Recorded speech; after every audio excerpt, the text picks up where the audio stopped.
الحمد لله نحمده ونستعينه ونستغفره ونؤمن به ونتوكل عليه ونعوذ بالله من شرور أنفسنا ومن سيئات أعمالنا من يهده الله فلا مضل له ومن يضلل فلا هادي له وأشهد أن لا إله إلا الله وحده لا شريك له وأشهد أن محمدا عبده ورسوله أما بعد قال الله عز وجل في كلامه المجيد والفرقان الحميد أعوذ بالله من الشيطان الرجيم بسم الله الرحمن الرحيم يا أيها الناس اتقوا ربكم الذي خلقكم من نفس واحدة وخلق منها زوجها وبث منهما رجالا كثيرا ونساء واتقوا الله الذي تساءلون به والأرحام إن الله كان عليكم رقيبا يا أيها الذين آمنوا اتقوا الله حق تقاته ولا تموتن إلا وأنتم مسلمون يصلح لكم أعمالكم ويغفر لكم ذنوبكم ومن يطع الله ورسوله فقد فاز فوزا عظيما قال النبي صلى الله عليه وسلم فإن أصدق الحديث كتاب الله وخير الهدي هدي محمد صلى الله عليه وسلم وشر الأمور محدثاتها وكل محدثة بدعة وكل بدعة ضلالة وكل ضلالة في النار أو كما قال عليه الصلاة والسلام قال الله عز وجل في موضع آخر في سورة المؤمنين ثم خلقنا النطفة علقة فخلقنا العلقة مضغة فخلقنا المضغة عظاما فكسونا العظام لحما ثم انشأناه خلقا آخر فتبارك الله أحسن الخالقين معزز سامعین کرام، حاضرین جمعہ، دینی بھائیوں، بزرگوں، عزیز بچوں، عفیفہ خواتین اسلام، ہر قسم کی تعریف و توصیف، حمد و ثنا، کبریائی و برتری اللہ سبحانہ و تعالیٰ کی ذات کو زیبا ہے، جو خالق کائنات ہے، مالک ارض و سما ہے، ریت کا ذرہ ذرہ، درخت کا پتا پتا، پانی کا قطرہ قطرہ، عرش سے لے کر فرش تک اور فرش سے لے کر تحت الثری تک سب پر اللہ واحد کی حکمرانی چلتی ہے۔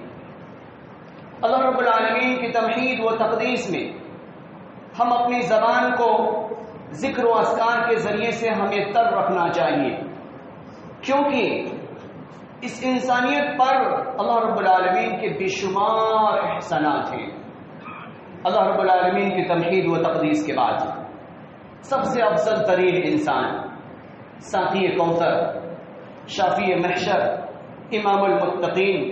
افضل الانبیاء والمرسلین جناب محمد الرسول اللہ صلی اللہ علیہ وسلم پر درود و سلام ہو، سابقہ تمام کی تمام انبیاء پر درود و سلام ہو، اللہم صلی علی محمد وعلی آل محمد۔ سامعین، آج کے خطبے کا عنوان ہے قرآن اینڈ ماڈرن سائنس۔ اللہ سبحانہ و تعالیٰ نے جب سے اس یونیورس کو بنایا ہے، بہت سارے ماہرین، بہت سارے فنون کے جانکار اس کائنات میں آئے، کسی نے کسی چیز کا چیلنج کیا، کسی نے جدید ایجادات کر کے عوام کے سامنے اس کے ماننے والوں کو قلب و جگر کو مسحور کر کے دکھایا، لیکن اللہ رب العالمین کا کلام یہ واحد کتاب ہے جو پریزنٹ کو بھی بتلاتی ہے، پاسٹ کو بھی بتلاتی ہے، اور جو سابقہ اقوام میں کارنامے انجام دیے اللہ رب العالمین نے اپنے کلام کے اندر وہ ساری تحقیقات کو محفوظ فرمایا۔ شاعر کہتا ہے حضور حق سے محمد کو یہ کتاب ملی، حضور حق سے محمد کو یہ کتاب ملی، جس سے قسمت نوع بشر چمک اٹھی، یہی وہ کتاب ہے جس کی کوئی مثال نہیں، یہی وہ کلام ہے جس کو کبھی زوال نہیں۔ یقیناً عرب پر جب اللہ رب العالمین نے نبی مکرم کو منتخب فرمایا اور نبی مکرم نے رب کے پیغام کو عام کرنے کے لیے جب کمر بستہ ہوئے تو اللہ سبحانہ و تعالیٰ نے کیوں حرا کے اندر پیغمبر عربی کو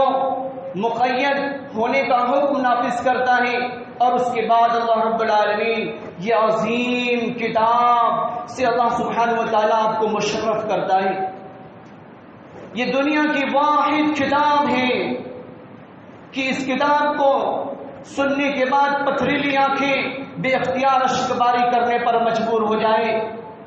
قرآن مقدس یہ اللہ سبحانہ و تعالیٰ کی یہ واحد کتاب ہے کہ جس نے اس کلام کو سنا اس کے قلب کو ایسا دستک دیا اس کلام نے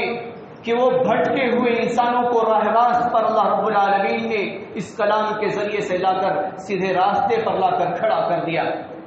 اللہ کا کلام کہتا ہے سورہ البقرہ میں اللہ رب العالمین کہتا ہے ذالک الکتاب لا ریب فیہ، یہ اللہ سبحانہ و تعالیٰ کا وہ کلام ہے جس کے اندر ذرہ برابر شک و شبہ کی گنجائش نہیں. آج کا انسان ترقی کرتے کرتے ستاروں پر اپنی کمنڈے ڈالتا ہوا نظر آ رہا ہے. انسان ترقی کرتے کرتے چاند پر پہنچتا ہوا نظر آ رہا ہے. انسان ترقی کرتے کرتے سمندر میں غوطہ زن ہوتا ہوا نظر آ رہا ہے. انسان ترقی کرتے کرتے فضاؤں میں پرواز ہوتا ہوا نظر آ رہا ہے. علامہ اقبال کہتے ہیں اپنے اشعار کے اندر کہ یقیناً یہ انسان پرواز کرتے کرتے انسان آسمان کی بلندی کو طے کر لے، پھر بھی انسان نے کبھی اس بات پر تدبر نہ کیا، غور نہ کیا کہ پالنہار نے اسے کیوں کر بنایا ہے. اللہ رب العالمین اپنے کلام کے اندر بے شمار آیتوں میں اللہ سبحانہ و تعالیٰ نے لیٹسٹ ٹیکنالوجی کو اجاگر کیا ہے، جدید تحقیقات کو اللہ سبحانہ و تعالیٰ نے منکشف کیا ہے، چاہے وہ جیولوجی ہو، چاہے وہ ایسٹرونومی ہو، چاہے وہ جیولوجی ہو، چاہے وہ ایمبرولوجی ہو. اللہ سبحانہ و تعالیٰ اپنے کلام کے بے شمار آیتوں میں انسانیت کو یہ بتلا رہا ہے. ڈھونڈنے والا ستاروں کے گزرگاہوں کا اپنی افکار کی دنیا میں سفر کر نہ سکا، دنیا کی حکمت کے خم و پیچ میں الجھا ایسا آج تک فیصلہ نفع و ضرر کر نہ سکا. اللہ رب العالمین اپنے کلام کے اندر اللہ سبحانہ و تعالیٰ منکشف کرتا ہے. اللہ رب العالمین اپنی آیتوں میں ہمیں یہ بتلا رہے ہیں. اللہ کا قرآن سورہ انبیاء ہم پڑھتے جائیں، آیت نمبر 30 میں اللہ سبحانہ و تعالیٰ کہہ رہے ہیں ان السماوات والارض، کہ ہم نے آسمان کی تخلیق کی، ہم نے زمین کی تخلیق کی، ہم نے اس یونیورس کو بنایا. اس سے پہلے اس کائنات کو وجود میں لانے سے پہلے اللہ رب العالمین نے تمام سسٹم کو منجمد کر کے رکھا تھا. اللہ رب العالمین نے ان تمام کائناتی نظام کے سسٹم کو، چاہے وہ کہکشائیں ہوں، چاہے وہ زمین ہو، چاہے وہ چاند ہو، چاہے وہ ستارے ہوں، چاہے وہ سیارے ہوں، اللہ رب العالمین نے اسے ایک منجمد شکل عطا کی تھی. جب اللہ رب العالمین نے اس انسانیت کو بسانے کا فیصلہ کیا، اس کائنات میں انسانیت کے وجود کو باقی رکھنے کا فیصلہ کیا، اللہ رب العالمین نے جب نبی مکرم کے ذریعے سے اس پیغام کو عام کرنے کے لیے آپ کی جسامت کو منتخب فرمایا، تو اللہ رب العالمین نے لاکھوں برس پہلے اس کائنات میں ایک ایسا دھماکہ وجود میں لایا کہ زمین جدا ہو گئی اور ستارے سیارے سب جدا ہو گئے، سورج جدا ہو گئے. اس کے بعد اللہ رب العالمین کا قرآن کہتا ہے سخر الشمس والقمر والنجوم، کہ ہم نے ستاروں کو مسخر کر دیا، ہم نے سورج کو مسخر کر دیا، اور ان تمام کائناتی نظام کو اللہ سبحانہ و تعالیٰ نے انسانیت کی خدمت میں لگا دیا. لہذا بگ بینگ کے ذریعے سے آج کے موجودہ وقت کی تحقیقات یہ بتلاتی ہے کہ لاکھوں سال پہلے اللہ سبحانہ و تعالیٰ نے اس کائنات میں ایک ایسا دھماکہ وجود میں لایا جس سے یہ تمام چیزیں جو ایک دوسرے سے ملی ہوئی تھی اللہ رب العالمین نے الگ کر کے دکھایا. ہائے اللہ کے کلام پر قربان جاؤں جو 1444 برس پہلے ہی اللہ رب العالمین نے عرب کی ان سنگلاخ واقعوں میں جو بکریوں کے چرواہے تھے، اونٹوں کے رکھوالے تھے، وہ سیدھا لباس پہننے والے تھے، ان پر اللہ رب العالمین اپنے کلام کو نازل کرنے کے بعد آج کی موجودہ تحقیقات سے ان تمام چیزوں کی تصدیق اللہ رب العالمین کرا رہا ہے. لہذا قرآن سائنس کی کتاب نہیں بلکہ قرآن سینس کی کتاب ہے۔ اللہ رب العالمین آیتوں کو بتلا رہا ہے، آیتوں کو کھول کھول کر ہم تک یہ پیغام پہنچا رہا ہے کہ انسان خوب ترقی کرتا جائے، ناسا سے پلین کو اڑائے اور اسپیس پر پہنچ جائے، پھر بھی وہ ان مراتب کو نہیں پہنچ سکتا جس کا اللہ رب العالمین قرآن میں تذکرہ کر رہا ہے۔ آگے اللہ رب العالمین نے قرآن کی دوسری آیتوں میں اللہ رب العالمین نے سائنس کو بیان کرتا ہے۔ اللہ کا قرآن کہتا ہے، سورہ رحمان کو ہم پڑھتے چلے جائیں، مَلَرْ مَرَجَ الْبَحْرَيْنِ يَلْتَقِيَانِ بَيْنَهُمَا بَرْزَخٌ لَا يَبْغِيَانِ۔ ڈینمارک کے اندر سمندر بہنے والا، دونوں سمندر ایک ساتھ بہ رہا ہے۔ اللہ رب العالمین کا قرآن کہہ رہا ہے بَيْنَهُمَا بَرْزَخٌ لَا يَبْغِيَانِ کہ ہم نے ان دونوں سمندر کے درمیان میں ایک ایسا حجاب، ایک ایسا پردہ، ایک ایسا فاؤنڈیشن، ایک ایسی باؤنڈری ہم نے لگا رکھی ہے کہ وہ کھارا پانی میٹھے پانی میں ملتا نہیں، وہ میٹھا پانی کھارے پانی میں ملتا نہیں۔ وقت کا سائنٹسٹ 1959 میں وہ تحقیقات کرتا ہے اور پیرس کے اندر وہ پیدا ہوتا ہے، اور پیرس کے اندر پیدا ہونے کے بعد وہ جب نول آفیسر بنتا ہے، نول آفیسر بننے کے بعد جب وہ ڈنمارک کی دھرتی سے اس کا گزر ہوتا ہے، جب وہ سمندری بہاؤ کو دیکھتا ہے، وہ کہتا ہے کہ ہائے ہائے مجھے اس پر ریسرچ کرنا چاہیے، اس پانی کے بہاؤ کا اندازہ لگانا چاہیے کہ کون سی ایسی پابندیاں ہیں، کون سی ایسی ہستی ہے، کون سا ایسا پاور ہے جو ایک کا پانی دوسرے سے ملنے نہیں دیتا۔ اللہ رب العالمین سورہ فرقان کی آیت نمبر 59 میں اللہ رب العالمین کہہ رہا ہے کہ ملحن اجاج، ہم نے ایک کا پانی کھارا بنایا اور ایک کے پانی کو ہم نے میٹھا بنایا۔ وہ سائنٹسٹ وہ پانی میں غوطہ زن ہوتا ہے اور غوطہ زن ہونے کے بعد کیمرہ لے کے وہ سوار ہو جاتا ہے پانی کے دوش پر اور وہ تحقیقات کرتا ہے کہ وہ فاؤنڈیشن کی حقیقت کیا ہے۔ وہ فورن US کے ٹیلی کاسٹ پہ، وہ فورن ٹی وی کے تمام اسکرین پر ادھر بندہ پانی کے اندر موجود ہے، ٹی وی کے اسکرین پر ٹیلی کاسٹ ہوتا ہوا نظر آ رہا ہے۔ قربان جاؤں جو 1959 میں تحقیق کر کے اس بات کی تصدیق کرتا ہے رب کا یہ کلام، رب کا یہ واحد کتاب، رب کی یہ آخری کتاب، رب کا یہ آخری کلام آخری نبی پر اللہ سبحانہ و تعالیٰ نازل کرنے کے بعد 1444 برس پہلے ہی قرآن چیخ چیخ کر کہہ رہا ہے کہ یہ واحد کتاب ہے کہ انسان اگر اس پہ عمل کرے تو بھٹکے ہوئے کو سیدھے راستے پر یہ کتاب لا کر کھڑا کر دے۔ لہذا کوسٹومی اپنی تحقیقات میں یہ کہتا ہے کہ یقیناً قرآن از بک آف لارڈ، قرآن اللہ کی کتاب ہے، قرآن ایشوریہ گرنتھ ہے، قرآن اللہ کا کلام ہے۔ یقیناً اس میں ذرہ برابر شک و شبہ کی گنجائش نہیں۔ میں نے اپنی 50 سال کا ایکسپیرینس میرا یہ بتلا رہا ہے اور میں نے تحقیقات کے بعد میں نے یہ ثابت کرنے کی کوشش کی ہے، لیکن رب کا یہ کلام 1442 برس پہلے ہی اس چیز کی تصدیق کر رہا ہے۔ لیکن آج تک ہم ایمان والے ہونے کے باوجود آج تک ہمارے دل کے اندر اس بات کا یقین نہیں آیا۔ آگے اللہ رب العالمین واٹر سائیکل کو بیان کرتا ہے۔ اب ہم سورہ عبس پڑھتے چلے جائیں، انا سببنا الماء صبا ثم شققنا الارض شقا فانبتنا فيها حبا وعنبا وقضبا وزيتونا ونخلا۔ اللہ رب العالمین سورہ عبس میں اللہ رب العالمین واٹر سائیکل کا تذکرہ کر رہا ہے۔ یہ انسان جب اپنے جسم سے پانی پرانے کے بعد ندیوں میں نالوں میں چھوڑ دیتا ہے، وہ پانی اللہ رب العالمین واسف بنا کر فضاؤں میں اڑاتا ہے، اور اڑانے کے بعد اللہ سبحانہ و تعالیٰ بادلوں کی شکل عطا کرتا ہے، اور بادلوں کی شکل عطا کرنے کے بعد اللہ کا قرآن کہتا ہے انا سببنا الماء صبا ثم شققنا الارض شقا۔ اللہ رب العالمین پانی کو تہ بتہ نازل کرتا ہے، ثم شققنا الارض شقا، پھر اللہ سبحانہ و تعالی زمین کو پھاڑتا ہے، فانبتنا فيها حبا وعنبا وقضبا وزيتونا ونخلا، زمین پھٹتی ہے اور پھٹنے کے ساتھ بالیاں لہلہانی شروع ہو جایا کرتی ہیں، طرح طرح کے پھل، طرح طرح کے فروٹس، طرح طرح کی سبزیاں، طرح طرح کی ترکاریاں۔ اللہ رب العالمین زمین کو پھاڑ کے یہ پلانٹ کو کون نکال رہا ہے؟ کسان نے زمین کے ڈارکنیس میں ایک چھوٹا سا بیج رکھا تھا، اسے کون بھلا رہا ہے، اسے کون تبدیل کر رہا ہے؟ اللہ کا قرآن کہہ رہا ہے ثم شققنا الارض شقا، ہم زمین کو پھاڑتے ہیں، فانبتنا فیہا حبا، اور ہم اس بالیوں کو گھلا کر زمین کے اوپری حصے پر ہم لاتے ہیں، فانبتنا فیہا حبا وعنبا، تو وہ انگور کا باغ بن جاتا ہے، وقصبا، وہ گنے کی کھیتیاں نکل آتی ہیں، وزیتون ونخلا، زیتون کے باغ بن جایا کرتے ہیں، ونخلا، اور کھجور کے باغات وجود میں آ جایا کرتے ہیں۔ یہ کون کر رہا ہے؟ اللہ سبحانہ و تعالی،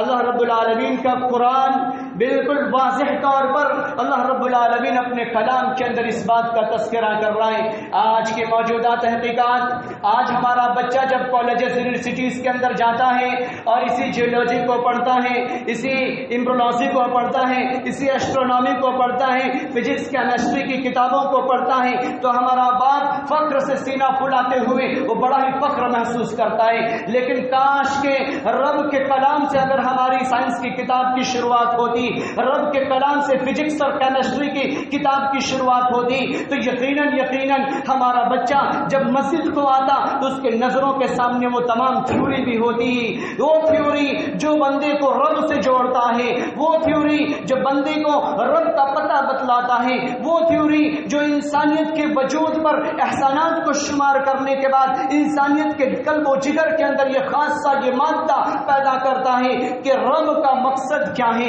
اس یونیورس کو بنانے کا مقصود کیا ہے، اللہ رب العالمین کا منشا کیا ہے۔ اللہ رب العالمین نے قرآن میں بے شمار آیتوں میں، آگے ہم پڑھتے چلے جائیں، آگے اللہ رب العالمین کہہ رہا ہے سورہ الغاشیہ میں اللہ سبحانہ و تعالیٰ جیولوجی کو بیان کرتا ہے، افلا ينظرون الى الابل كيف خلقت، اللہ سبحانہ و تعالیٰ کہہ رہا ہے کیا تم اونٹ کی بناوٹ کو نہیں دیکھتے کہ ہم نے اسے کیسا بنایا ہے؟ اللہ رب العالمین نے یہاں پہ ٹائیگر کا تذکرہ نہیں کیا، ایلیفنٹ کا تذکرہ نہیں کیا، اللہ رب العالمین نے یہاں پہ اونٹ کا تذکرہ کیوں کر رہا ہے؟ بتانا مقصود ہے کہ عرب کی سنگلاخ وادیوں میں جہاں دور دور تک پانی کا نام و نشان نہیں ہے، کھانے کی کوئی چیزیں نہیں ہیں، کوئی پودا کوئی پلانٹ میسر نہیں ہے، ایسے وقت میں انسان کیسے جیوت رہے گا؟ انسان کیسے اپنی منزل تک پہنچ سکتا؟ انسان کیسے سواری کر سکتا؟ لہذا اللہ رب العالمین نے اس اونٹ جیسے واحد جانور کے اندر اللہ رب العالمین نے یہ خاصہ پیدا کیا کہ وہ اپنے پیٹ کے اندر غذاؤں کو اسٹور کر لیا کرتا ہے، پانی کو اسٹور کر لیا کرتا ہے، اور پسینے سے تحلیل ہو کر وہ چیزیں اس کی غذا بن جایا کرتی ہے، اور وہ طویل مسافت کو آسانی کے ساتھ طے کر سکتا ہے، اور مومن بندے کو، مومن بندیوں کو وہ آسانی سے منزل مقصود تک پہنچا سکتا ہے۔ لہذا اللہ کا قرآن کہتا ہے افلا ينظرون الى الابل كيف خلقت، کہ تم اس کی بناوٹ کو دیکھو۔ آج یہی سائنس کی کتابوں میں ہمارا جب بچہ پڑھتا ہے تو ہم فخر محسوس کرتے ہیں یا نہیں؟ ہم فخر محسوس کرتے ہیں، لیکن کاش کہ اس کے نظروں کے سامنے رب کے کلام کی یہ آیت ہوتی تو یقیناً ہمارا بچہ بے رحمی کا شکار نہیں ہوتا، ہمارا بچہ اچھا سائنٹسٹ بن رہا ہوتا، اچھا انجینئر بن رہا ہوتا، اچھا ڈاکٹر بن رہا ہوتا، تو یقیناً اچھا توحید پرست بھی ہوتا، اچھا رب کی پہچان بتانے والا بھی ہوتا، رب کے آگے سر کو جھکانے والا بھی ہوتا، اپنے ماں باپ کے دکھے دلوں کا مرہم بن جاتا، اپنے ماں باپ کے ساتھ ہمدردی اور خیر خواہی کرنے والا ہوتا۔ لیکن نہیں، آج دنیا ہمارے نظروں کے سامنے ہے، لہذا ہم اللہ کے کلام کو پڑھتے ہیں سمجھتے نہیں، اللہ کے کلام کو ہم پڑھتے ہیں اس پہ غور اور تدبر نہیں کرتے۔ اللہ کا قرآن کو ہم پڑھیں، اگر زندگی میں ہم نے بار بار قرآن کو دیکھ کر پڑھا ہے تو کم سے کم ایک بار زندگی میں ہم قرآن کو ترجمے کے ساتھ، اس کی تفاسیر کے ساتھ ہم اسے پڑھیں، پڑھنے کے بعد ہم معلوم کریں کہ میرا رب مجھ سے کیا چاہتا ہے، میرا رب قرآن کے نازل کرنے کا مقصد کیا ہے میرے رب کا۔ جب ہم اس نیت سے پڑھیں گے تو یقیناً قرآن کا پڑھنا ہمارے لیے عبادت بنے گا۔ قرآن کا دیکھنا آنکھوں کی روشنی کے اضافے کا ذریعہ بنے گا۔ آج کی تحقیقات، آج کے آپٹکس کے ماہرین یہ کہتے ہیں کہ قرآنی آیتیں جو ٹیڑھی میڑھی لکھی ہوئی ہیں، اللہ رب العالمین نے جو ٹیڑھی میڑھی آیتوں کو اللہ رب العالمین نے جو نازل کیا ہے، جب انسان ڈیپلی اپنی آنکھوں سے دیکھ رہا ہوتا ہے اور وہ ورق گرین پیج ہوا کرتا ہے، ہرے کاغذ پہ اس چیز کی چھپائی ہوتی ہے، انسان دیکھتا ہے، اس کی آنکھوں کی ورزش ہو جایا کرتی ہے، اس کی آنکھوں کی ورزش ہو جایا کرتی ہے، لہذا آنکھوں کی روشنیاں بڑھ جایا کرتی ہیں۔ لہذا ہم چلے جائیں 50 سال 60 سال پہلے چلے جائیں، ہمارے دادا ہماری دادیاں جب قرآن مقدس کی تلاوت کرتی تو ان کی آنکھوں کی روشنی بڑھ جایا کرتی تھی، اور آج ہماری آنکھوں کی روشنی کیوں ختم ہوتی ہوئی نظر آ رہی ہے؟ کیوں ہم آپٹکس کے محتاج ہوتے ہوئے نظر آ رہے ہیں؟ اس کی وجہ خاص یہ ہے کہ ہم نے موبائل کے اسکرین سے اپنی نگاہوں کو نہیں ہٹایا، ہم نے رب کے کلام کو صرف بھوت بھگانے کی کتاب سمجھ رکھا، اور ہم نے گھریلو جھنجھٹ کو دور کرنے کے لیے قسم کھانے کی کتاب سمجھ رکھے، لہذا آج آنکھ کی روشنی بھی ہم کھوتے ہوئے نظر آ رہے ہیں۔ تو ضرورت اس بات کی ہے کہ ہم رب کے کلام کو پڑھیں اور سمجھیں۔ آگے اللہ سبحانہ و تعالیٰ نے میڈیکل سائنس کا تذکرہ بھی اللہ رب العالمین قرآن میں کرتا ہے۔ اللہ رب العالمین سورہ النحل کو ہم پڑھتے چلے جائیں، سورہ النحل کو ہم 64 65 66 یہ ساری آیتوں کو جب ہم پڑھیں گے، اللہ رب العالمین اس میں میڈیسین کا تذکرہ کیا ہے۔ اللہ رب العالمین ہمارے جسموں کو قوت پہنچانا چاہتا ہے، اللہ رب العالمین ہمیں قوت و طاقت عطا کرنا چاہتا ہے، لہذا اللہ کا قرآن کہتا ہے سورہ النحل میں اللہ رب العالمین کہتا ہے وَإِنَّ لَكُمْ فِي الْأَنْعَامِ لَعِبْرَةً، کہ انسانوں ہم نے تمہارے لیے جانوروں میں عبرت رکھی ہے۔ وہ کیسی عبرت کہ اللہ رب العالمین آگے کہہ رہا ہے فی بطونها من بین فرث ودم لبنا خالصا سائغا للشاربین، تم بھینس کو دیکھ لو، گائے کو دیکھ لو، یہ جانور اللہ رب العالمین کیسے میٹھا، مزیدار، صاف، شفاف، اللہ رب العالمین کیسے خون اور گوبر کے بیچ سے دودھ کے قطرات کو اللہ رب العالمین نازل کرتا ہے۔ من بین فرث، عربک میں فرس کہتے گوبر کو، ودم دم کہتے خون کو، اللہ رب العالمین اس گوبر اور خون کے بیچ سے اللہ رب العالمین اس مومن بندے، مومن بندیاں، اس یونیورس میں بسنے والے انسانوں کے لیے اللہ رب العالمین دودھ کو جانوروں کے تھن سے اتار رہا ہے، اور اللہ رب العالمین آرڈر دے رہا ہے اے خون تو ملنا نہیں، اے گوبر تو اس کی رنگت کو بدلنا نہیں، میرا مومن بندہ، میری مومن بندیاں، یہ کائنات میں بسنے والا انسان اس سے فائدہ اٹھائے گا۔ جب فائدہ اٹھا کے اس کے جسم قوت محسوس کرے گا، جب وٹامنز کیلشیم کی پورتی ہوگی، کاربوہائیڈریٹ فاسفورس کی پورتی ہوگی، اس کی آنکھیں دیکھنا شروع کر دیا کرے گی، اور اس کا جسم جب قوت محسوس کرے گا تب وہ مومن بندہ میرے در کو آئے گا، میرے گھر کو آئے گا اور آ کے سجدہ کرے گا، مجھے راضی کرے گا۔ لہذا اللہ رب العالمین یہ نظام چلا رہا ہے۔ آج ہے کوئی ایسی پاور، ہے کوئی ایسی طاقت، ہے کوئی ایسا قوت جو ایسا کر کے دکھائے، جو گوبر اور خون کے بیچ سے دودھ کی نلیاں جاری کر کے دکھائے؟ آگے چلے اللہ رب العالمین اس سے بھی بہتر اللہ رب العالمین آگے دوسرے میڈیسن کا تذکرہ اپنے کلام کے اندر کرتا ہے۔ سورہ النحل کی آیت نمبر 68 پڑھیں، اس میں اللہ رب العالمین شہد کی مکھیوں کو آرڈر دے رہا ہے۔ اللہ رب العالمین شہد کی مکھیوں کو آرڈر دے رہا ہے کہ اے شہد کی مکھیاں، تم پرواز کرو، اور پرواز کرنے کے بعد چھتے بناؤ، پہاڑوں پر چھتے بناؤ، اور چھتے بنانے کے بعد پھولوں سے عرق ریزی کرو، اور پھولوں سے عرق ریزی کرنے کے بعد اس پہ اپنی شہد کو پکا کر اپنے پیٹ کے اندر اس پہ نازل کرو، اس پہ گراؤ، اس پہ ٹپکاؤ۔ یہ شہد کی مکھی کو کون سکھلا رہا ہے؟ اسے انڈیکیٹ کون کر رہا ہے کہ وہ پوائزنیبل چیزوں پر بیٹھنا پسند نہیں کرتی؟ اگر وہ اپنے پیٹ میں پوائزن کو لے کر آتی تو فوراً دوسری شہد کی مکھیاں جس کو اللہ رب العالمین نے اس کی رکھوالی کے لیے خاص کر رکھا ہے، وہ فوراً انڈیکیٹ کر دیتی کہ اس شہد کے چھتے پر تیری گنجائش نہیں، تیری نو انٹری۔ یہ ایسی صلاحیتیں وہ کون پیدا کر رہا ہے؟ وہ اللہ سبحانہ و تعالیٰ ہے جو ایسی صلاحیتوں کو اللہ رب العالمین چھوٹی سی مخلوق کے اندر اللہ رب العالمین پیدا کر رہا ہے تاکہ یہ مومن بندہ کھائے۔ آج کے موجودہ وقت میں مصر کے پیرامڈ کے ترائی میں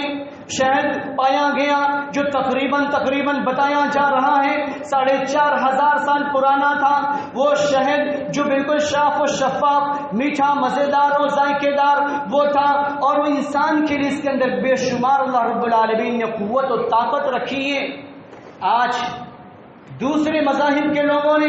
اس پہ ریسرچ کیا، اور ریسرچ کرنے کے بعد ہمارے لیے سونف تیار کر دیے، ہمارے لیے کولڈ کریم تیار کر دیے، ہمارے لیے ٹیوب بنا دیے، ہماری زخموں کے علاج کے لیے مرہم بنا دیے اور بنا کر پیش کر دیے۔ لیکن مین چیز جو شہد ہے اس کا خالق کون ہے، اس کا پیدا کرنے والا کون ہے، اس شہد کی مکھیوں کو بچا کر اس چھتے پر پہنچانے والا کون ہے؟ وہ اللہ رب العالمین ہے، وہ اللہ سبحانہ و تعالیٰ ہے۔ اس رب کے آگے سجدہ کرنے کو جی نہیں چاہتا، اس رب کے آگے اس رب کو دکڑا سنانے کو جی نہیں چاہتا، اس رب کے آگے ہاتھ اٹھانے کو جی نہیں چاہتا، اس رب کے آگے ندامت کے آنسو بہانے کو جی نہیں چاہتا۔ جو رب وہ یہ کہتا ہے رجعی الی ربک راضیۃ مرضیہ، اے مومن بندے، اے مومن بندیاں، آ لوٹا الی ربک راضیۃ مرضیہ، اور مجھے راضی کر، میں راضی ہو جاؤں گا۔ جب رب راضی ہوگا فادخل فی عبادی، اللہ رب العالمین کہہ رہا ہے کہ میرے جنت میں داخل ہو جا، اے مومن بندے، مومن بندیاں، میرے جنت میں داخل ہو جا۔ اب ہمیں اپنے رب سے اور کیا چاہیے؟ اپنے رب سے اب اور ہمیں کیا چاہیے؟ آگے اللہ رب العالمین،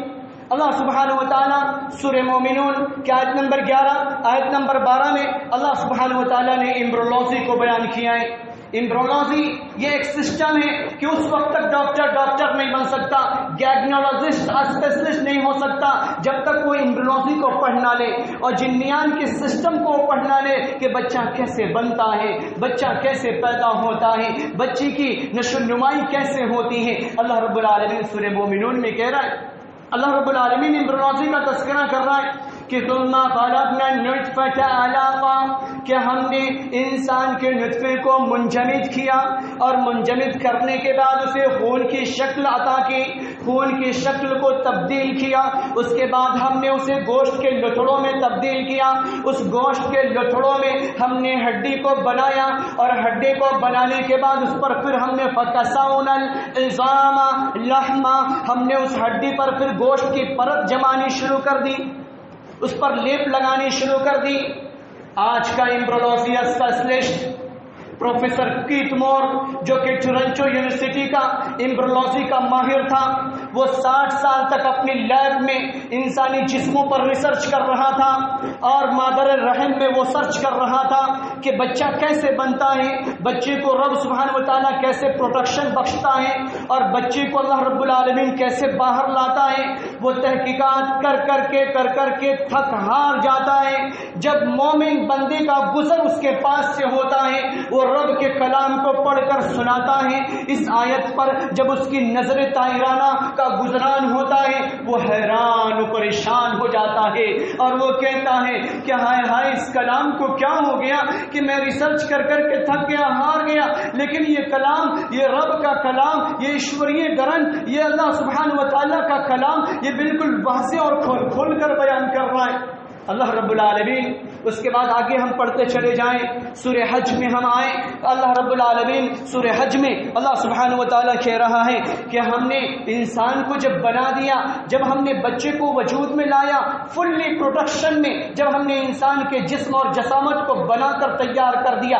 اس کے بعد اللہ کا قرآن کہتا ہے ثم السبیل یسرا، ثم السبیل یسرا، جب انسان کا یہ گوشت والا جسم 3.5 کلو کا جب وجود میں آ جاتا ہے، جب مادر رحم سے اس کائنات میں باہر لانے کی باری آتی ہے، اللہ کا قرآن کہتا ہے ثم السبیل یسرا، ہم تمہارے ماں کے اس راستے کو آسان کر دیتے ہیں تاکہ یہ میرا گوشت والا جسم آسانی کے ساتھ اس کائنات میں آ سکے۔ اللہ رب العالمین ثم السبیل یسرا یہ بتلا رہا ہے، اللہ رب العالمین یہ ہمیں بتلا رہا ہے کہ اللہ سبحانہ وتعالی نفاس کے خون چکنائی کے ساتھ اللہ رب العالمین اس مقام سے جاری کرنا شروع کر دیتا ہے تاکہ یہ ہمارا گوشت پوشت والا جسم آسانی سے اس کائنات میں باہر آ جائے۔ اس کے بعد اللہ رب العالمین کہتا ہے الم نجعل له عینین، ہم نے تمہارے آنکھ بنائے، ولسان ہم نے تمہاری زبان بنائے، وشفتین ہم نے تمہارے ہونٹ بنائے۔ اللہ رب العالمین اپنے کلام میں کتنی چیزوں کا تذکرہ کر رہا ہے۔ اللہ رب العالمین اپنے کلام میں اس انسانیت کے جسامت کے وجود کا تذکرہ کر رہا ہے۔ آج کے موجودہ وقت کی سائنس کی کتابیں یہی چیزیں تو بتلا رہی ہیں جس کا رب کا کھلا قرآن چیخ چیخ کر ہمیں یہ پیغام پہنچا رہا ہے اور ہمیں یہ بتلا رہا ہے، لیکن ہم نے سب کچھ پڑھنا پسند کیا۔ ہم نے اپنے بچوں کو یونیورسٹیز کے اندر بھیجنا پسند کیا، کالجز کے اندر بھیجنا پسند کیا، لیکن ہم نے جو بھیجنا پسند نہ کیا تو ہم نے مدرسوں کے اندر اپنے بچوں کو بھیجنا پسند نہ کیا۔ کیوں؟ کیونکہ مدرسے میں بچہ جائے گا اور وہ قرآن کا حافظ بن جائے گا، عالم بن جائے گا، اس کے پاس معیشت کے کوئی ذرائع نہیں ہوں گے، اس کے پاس کمانے کے کوئی سورسز نہیں ہوں گے، وہ تو صرف مسجد میں اللہ اللہ کی پکار لگانے والا ہوگا۔ ایسا ہرگز نہیں، ایسا ہرگز نہیں۔ والدین کی یہ ذمہ داری بنتی ہے، والدین کی ذمہ داری بنتی ہے کہ اگر ہمارا بچہ اگر جیسے کالج کے اندر جاتا ہے، یونیورسٹیز کے اندر جاتا ہے، اگر بچہ مدرسے کے اندر جاتا ہے، اس کے ساتھ ہمدردی کریں، اس کے ساتھ خیرخواہی کریں، اور قوم کے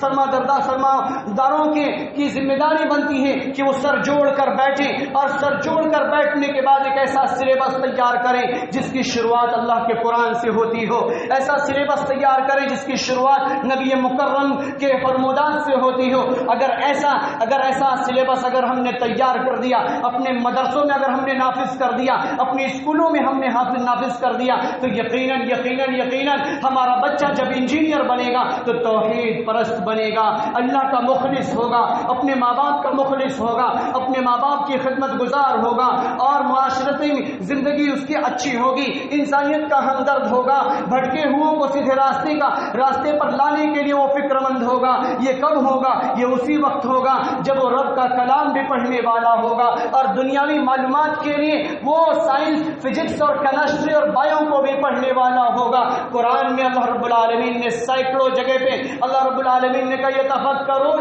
فی خلق السماوات والارض، کیا انسان زمین آسمان کی بناوٹ میں کیوں نہیں غور کرتے؟ سمندر کی لہروں میں کیوں نہیں غور کرتے؟ ہواؤں میں کیوں نہیں غور کرتے؟ بادلوں کے پھرانے میں سبحانہ لبلد میت، ان بادلوں کے پھرنے میں تم کیوں نہیں غور کرتے؟ یہ انسان اسی وقت غور کرے گا کہ جب وہ قرآن کا ماہر ہوگا اور سائنس کا جانکار ہوگا۔ لہذا اہل علم یہ کہا کرتے ہیں کہ اگر بچے کو قرآن پڑھایا جائے تو قرآن کے ڈیپ میں جانے کے لیے سائنٹسٹ کے پاس بھیجا جائے، اس کے ماہرین کے پاس بھیجا جائے، تاکہ وہ بچہ اچھے طریقے سے قرآن کا سمجھنے والا ہو، اچھے طریقے سے قرآن کا سمجھنے والا ہو۔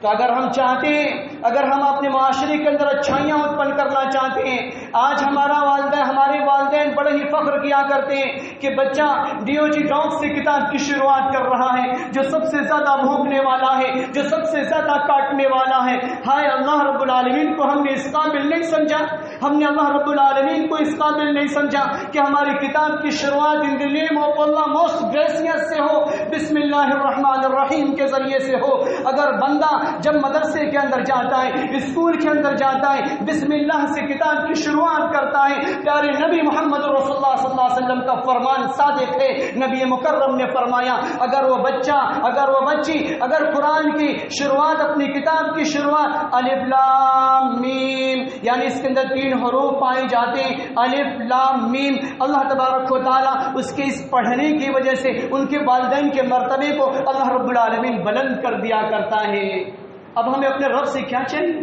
اللہ رب العالمین سے ہمیں کیا چاہیے؟ اللہ رب العالمین تو ہمیں معاف کرنا چاہتا ہے، اللہ رب العالمین تو ہمیں جنت میں داخل کرنا چاہتا ہے، اللہ رب العالمین ہمارے گناہوں کی پردہ پوشی کرنا چاہتا ہے، اللہ رب العالمین ہمیں دنیا میں سرخرو کرنا چاہتا ہے، اللہ رب العالمین دنیا میں ہمارے مرتبے کو بلند کرنا چاہتا ہے۔ شرط یہ ہے کہ ہم رب کے کلام میں تدبر کریں۔ جب تدبر کریں گے، غور و فکر کریں گے، سر جوڑ کر بیٹھیں گے، سلیبس تیار کریں گے، اپنے بچوں کو کر ایسے سسٹم میں داخل کریں گے تو بچہ ایک ہاتھ میں قرآن ہوگا تو ایک ہاتھ میں فزکس کی کتاب ہوگی، ایک ہاتھ میں حدیث ہوگا تو دوسرے ہاتھ میں کیمسٹری ہوگی، ایک ہاتھ میں دنیا کے اللہ رب العالمین کا کلام ہوگا تو دوسرے میں بوٹنی کے تمام تھیوری موجود ہوگا. تو لہذا معاشرے کو اچھا ڈاکٹر ملے گا، معاشرے کو اچھا سائنٹسٹ ملے گا، معاشرے کو اچھا قائد ملے گا، معاشرے کو اچھا وکیل ملے گا، معاشرے کو اچھا گائیڈ بک